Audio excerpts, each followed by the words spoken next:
We wholeheartedly thank all our students and parents supporting our 20 years of journey. Madam మానవత్వం గురించి మీరా మాట్లాడేది మానవత్వం గురించి మాట్లాడే అర్హత మీకు లేదు. ఎవరు నాకు మానవత్వం గురించి అర్హత లేదా? ఎందుకండి నాకెందుకు లేదు? ఎందుకు లేదు సమాధానం చెప్పాలి. నాకెందుకు లేదు మానవత్వం? నేనేం చేశానని నాకు మానవత్వం లేదు? మీ కార్ల కింద మీరు జనాలను టైర్ల కింద వేసి నలుపుకుంటూ పోతుంటే మానవత్వం గురించి మాట్లాడే హక్కు మీకెక్కడ ఉందండి?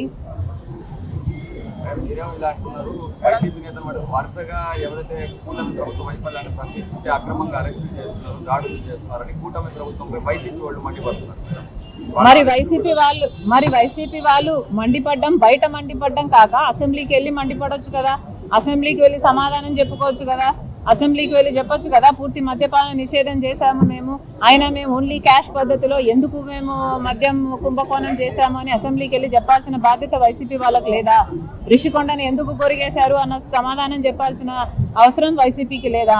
రాజశేఖర రెడ్డి గారి జలయజ్ఞంలోని ప్రాజెక్టులు 6 నెలల్లో పూర్తి చేస్తానన్నాడు జగన్మోహన్ రెడ్డి గారు, మరి ఎందుకు పూర్తి చేయలేదు? అసెంబ్లీకి వెళ్ళి జగన్మోహన్ రెడ్డి గారికి సమాధానం చెప్పుకునే అవకాశం లేదా? వీళ్ళకి నిజానికి చెప్పుకునే దమ్ము లేదు. ముమ్మాటికి కాదు, ఈ ప్రెస్ మీట్ లో కూడా మీరు లెక్క తీసి చూడండి. నేను ఎన్ని నిమిషాలు చంద్రబాబుకు వ్యతిరేకంగా మాట్లాడాను, ఎన్ని నిమిషాలు జగన్మోహన్ రెడ్డి గారికి వ్యతిరేకంగా మాట్లాడాను, ఈ ప్రెస్ మీట్ లోనే లెక్క తీయండి.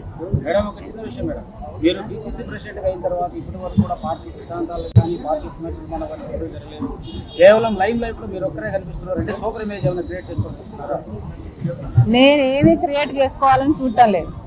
కాంగ్రెస్ పార్టీ ఆంధ్ర రాష్ట్రంలో బలోపేతం చేయటానికి నా అవసరం ఉంది అని నన్ను కోరితే నేను ఇక్కడికి రావటం జరిగింది. నిజానికి కాంగ్రెస్ పార్టీ ఉన్న పరిస్థితుల్లో, నేను ఎంటర్ అయిన పరిస్థితుల్లో ఇక్కడ ఏదో రాజ్యాలు ఏళ్ళడానికో కిరీటాలు పెట్టించుకోవడానికో నేనేం కాంగ్రెస్ పార్టీ అధ్యక్షురాలుగా పగ్గాలు చేపట్టలేదు.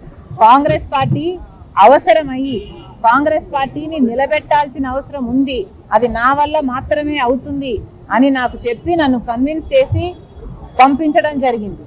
కేవలం తెలంగాణలో ఆల్రెడీ కాంగ్రెస్ పార్టీ అధికారంలోకి వచ్చింది కాబట్టి అక్కడ నా అవసరం కనిపించక, ప్రస్తుతం నా అవసరం ఆంధ్ర రాష్ట్రంలో ఉంది కాబట్టి ఇక్కడ కాంగ్రెస్ పార్టీని బలపరచడానికి మాత్రమే ఇది నా నెత్తికెత్తుకున్నా నేను ఈ భారం.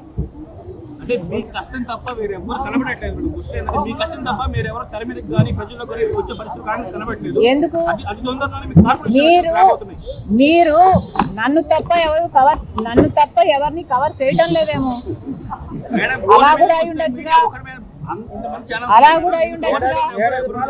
మరి మీరు చెప్తున్నారు కదా తాళీ బజావ్ అనే కార్యక్రమము సూపర్ 6 ద్వారా మేము ఇదే నెల్లూరులో చేస్తే మేము చేయలేదు అని మీరు అంటున్నారంటే మీకు అసలు ఇన్ఫర్మేషనే లేదా? నేను మిమ్మల్ని అనొచ్చు కదా. మీరు సరిగ్గా కవరేజ్ ఇవ్వండి. అందుకే చెప్తున్నాను, ఇంతమందికి చెప్తున్నాను, మీరు సరైన కవరేజ్ కాంగ్రెస్ పార్టీకి ఇవ్వండి. జగన్మోహన్ రెడ్డి గారికి వ్యతిరేకంగా నేను మాట్లాడితేనే ఇగో ఇందాక మీరు అన్నట్టు అది మాత్రమే కాదు నా అజెండా.